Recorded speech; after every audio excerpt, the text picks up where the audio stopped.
Bonjour à tous. Salut. Ses parents l'appelaient tout simplement Loulou, pas commun pour un prince. Surtout quand ce prince doit devenir l'empereur des Français. Loulou, c'est le fils unique du dernier de nos empereurs, Napoléon III, qui règne sur la France de 1852 à 1870.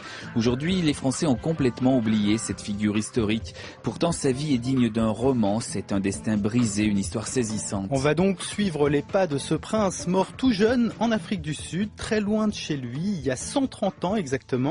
De nos jours, on peut voyager autour d'un thème. C'est ce qu'on va faire maintenant entre le Zululand, l'Angleterre, la Suisse et bien entendu la France. Donc écoutez maintenant la tragique histoire du plus mignon des enfants de la fin du 19e siècle. Au milieu de vastes prairies vallonnées dans le KwaZulu-Natal, à l'est de l'Afrique du Sud, une stèle en pierre paraît bien isolée.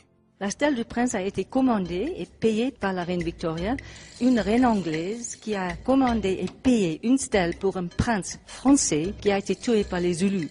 C'est vraiment une très jolie histoire. Cette stèle se trouve dans la communauté Upwekwe, qui est près de Mutu. C'est exactement où ils ont retrouvé le corps du prince le lendemain de sa mort. Le 1er juin 1879 meurt donc aux antipodes de son monde Napoléon Eugène Louis Jean Joseph, prince impérial. C'est le fils unique de Napoléon III. Il aurait pu devenir un jour Napoléon IV, mais les Zoulous et le destin en ont décidé autrement. Comment ça? On va vous le raconter, patience. Avant de revenir en Afrique du Sud, reprenons l'histoire au début. Chapitre 1, un enfant très attendu. 16 mars 1856, l'accouchement a été très difficile. Napoléon III et l'impératrice Eugénie le savent, maintenant ils n'auront pas d'autres enfants. Mais c'est un garçon, un bel héritier pour le trône. C'est le musée Carnavalet à Paris, en plein quartier aristocratique du Marais, qui conserve l'objet qui raconte le mieux l'arrivée du prince dans ce monde. Christian Gros est chef du service pédagogique. Alors cet objet, c'est le berceau du prince impérial qui a été offert par la ville de Paris à l'empereur Napoléon III et à l'impératrice Eugénie. Alors cet objet date de 1856, c'est-à-dire qu'au moment de l'annonce officielle de l'arrivée d'un héritier ou d'une héritière, la ville de Paris décide d'offrir le berceau dans lequel l'enfant va dormir. Alors ce berceau, c'est une prouesse technique puisqu'il a été imaginé par un architecte, Baltard, qui a construit à Paris plusieurs monuments dont les plus célèbres sont les fameux Le Halles. Il va faire travailler un certain nombre d'artistes comme l'orfèvre Froment-Meurice, qui est le grand orfèvre romantique du début du règne de Napoléon III. Et pour les plaques en émaux qui sont faits à Sèvres, eh bien c'est d'après des dessins de Flandrin qui représentent les 4 vertus cardinales. Flandrin qui est un des grands peintres de l'époque. Alors ce berceau, il est curieux. C'est un cadeau de la ville de Paris, donc il faut qu'il y ait les symboles de la ville de Paris. C'est la nef, l'enfant va dormir dans une nef. Un bateau. À la proue du navire, eh bien, il y a un aiglon, l'aigle c'est l'empereur. Et à l'arrière du bateau, vous avez 2 petits génies ailés ou 2 petits anges, on ne sait pas, qui tiennent leur visage et qui surveillent le sommeil de l'enfant et qui encadrent une statue qui, elle, symbolise la ville, qui tiennent dans ses mains la couronne impériale. Et de cette couronne impériale partait le fameux voile qui était brodé de violettes de Parme, symbolique du Premier Empire, qui donc empêchait les insectes de se poser sur l'enfant. Il est impressionnant, ce berceau, avec toutes ces parties argentées, de différents bois. Des bois dorés, des bois noircis, des plaques de métal, des plaques en Sèvres. Il va y avoir des parties métalliques. À la limite, on pourrait presque imaginer que c'est l'opéra en miniature, dans le même esprit. Mais Christian Gros, les Parisiens ont été très contents de la venue de ce petit prince. Ah ben oui, les Parisiens ont été contents puisqu'ils vont d'un seul coup tous fredonner cette fameuse chanson « Ce matin, l'empereur, sa femme et le petit prince sont venus pour me serrer la pince. Je n'étais pas là et le petit prince a dit « Nous reviendrons mardi ». C'est comme ça que l'on apprenait aux enfants, peut-être sous le Second Empire, les jours de la semaine. Cette comptine, personne aujourd'hui sait que c'est lié à cet enfant. Personne, non personne. Peut-être parce que c'est une comptine qui s'apprend toujours. Ça fait partie de ces choses que l'on emploie sans savoir le pourquoi du comment. C'était pas là, le petit prince se vexa. Puisque c'est comme ça, nous ne reviendrons pas. Il a un petit canotier de paille à la main avec un petit ruban bleu, une très jolie jupe en tissu écossais rouge et puis un petit gilet crème et un petit nœud papillon bleu. Il a l'air absolument adorable. Chapitre 2. Il a déjà 4 ans. Le tableau de Pichat qu'on vient de regarder n'est qu'une des très nombreuses images d'un enfant qui devient vite très populaire. Pour suivre la vie de Loulou, il faut aller à Compiègne, à 80 km au nord de Paris. C'est là que se situe un des plus grands palais royaux et impériaux français. La famille impériale, comme avant elle tous les rois de France, va y séjourner en automne pour chasser. Napoléon III et Eugénie en font même un rendez-vous mondain et artistique en invitant tout ce que le monde des arts compte de grandes figures. C'est ce qu'on va appeler les séries de Compiègne. Aujourd'hui, on visite les grands appartements royaux et impériaux meublés, mais aussi un étrange musée caché dans un coin du 2e étage. On y a rendez-vous avec Loulou et le conservateur, Laure Chaban.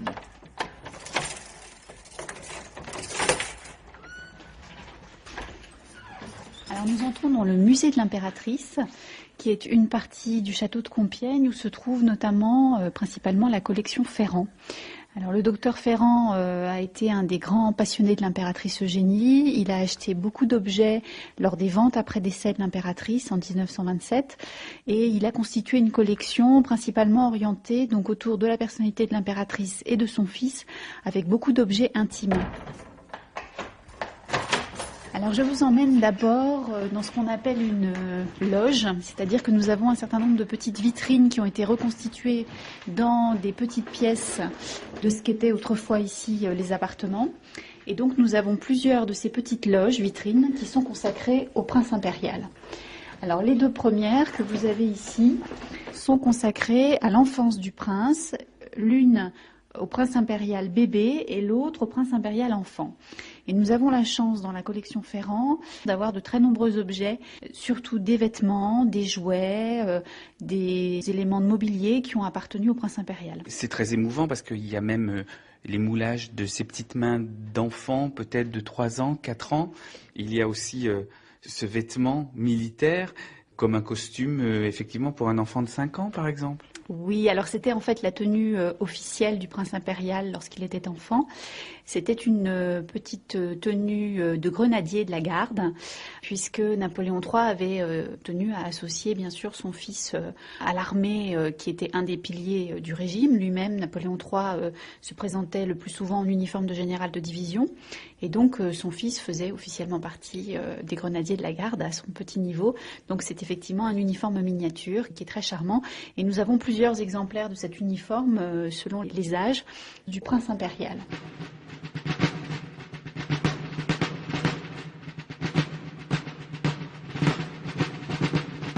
Jean-Claude Lacnit, très tôt, vous le mentionnez dans la biographie que vous lui consacrez, il est sensible à l'armée, aux uniformes, aux tambours. On sent presque qu'il est prédestiné à être un soldat tellement ça lui plaît déjà tout petit. C'est une évidence, il était fils unique, il n'avait pas de cousin, il vivait seul aux Tuileries avec des courtisans autour de lui, il était très entouré.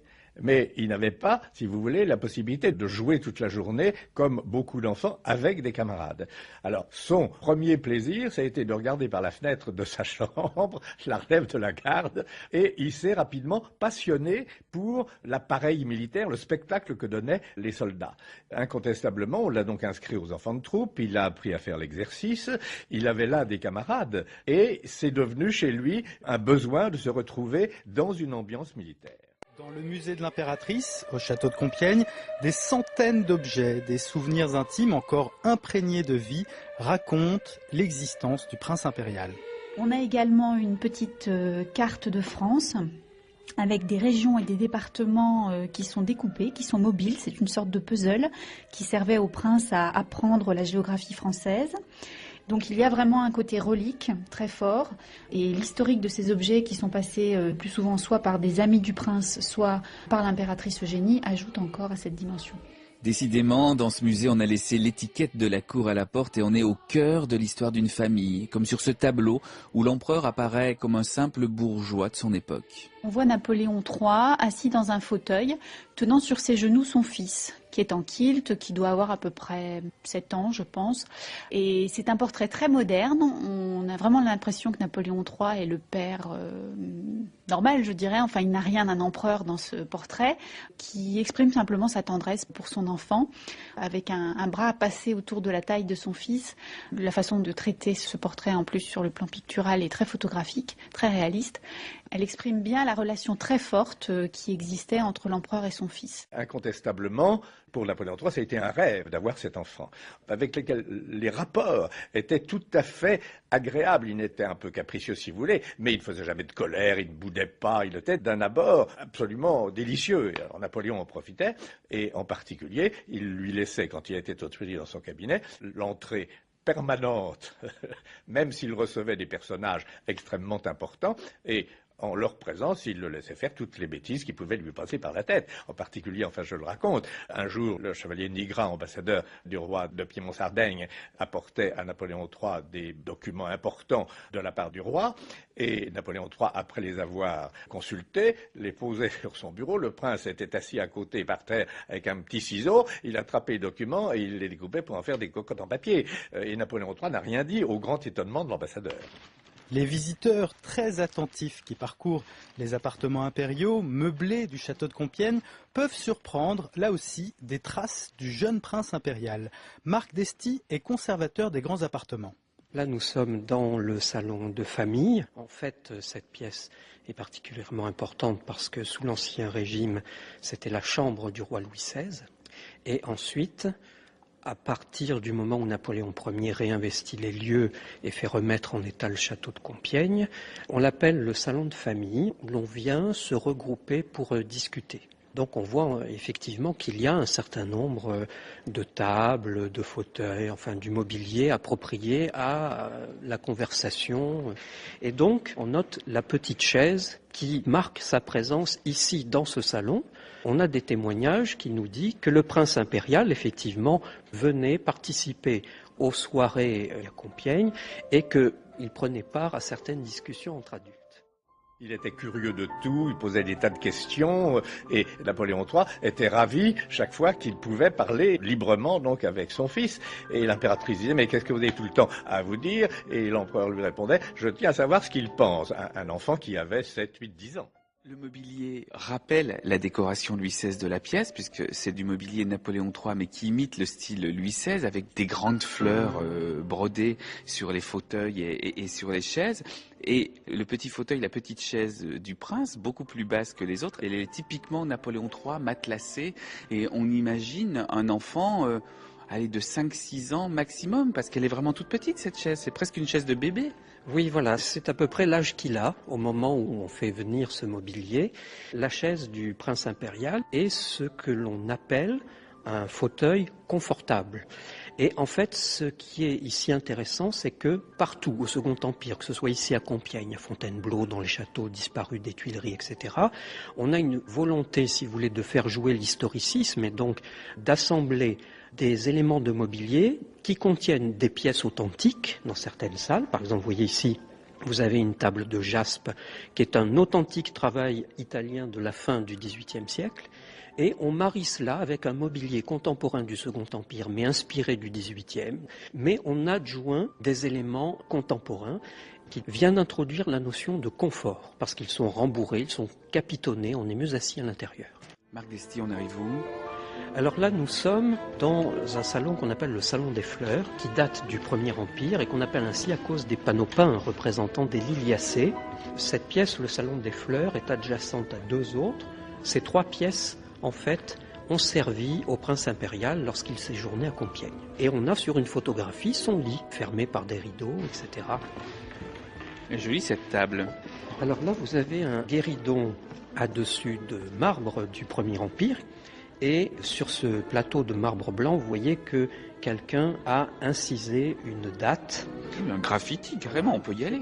Voilà. Et en fait, nous savons que c'est le prince impérial qui a été puni par son précepteur, puis par l'impératrice, parce qu'il a un peu bâclé son travail d'étude pour pouvoir aller à la chasse.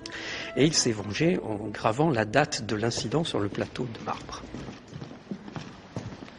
Un petit peu cabotin tout de même, ce petit prince si mignon. Pourtant, toutes les images nous montrent un enfant vraiment modèle. Et les artistes l'ont beaucoup croqué car il est craquant, comme sur cette sculpture, Laure Chaban.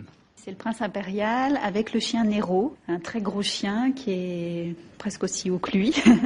Et c'est une des œuvres les plus célèbres de Jean-Baptiste Carpeaux, qui a été d'ailleurs le professeur de dessin du prince impérial. Un grand sculpteur du Second Empire, dont on peut voir notamment un de ses chefs-d'œuvre devant l'Opéra de Paris, qui s'appelle La Danse. Alors ça a été sans aucun doute l'image la plus connue du prince.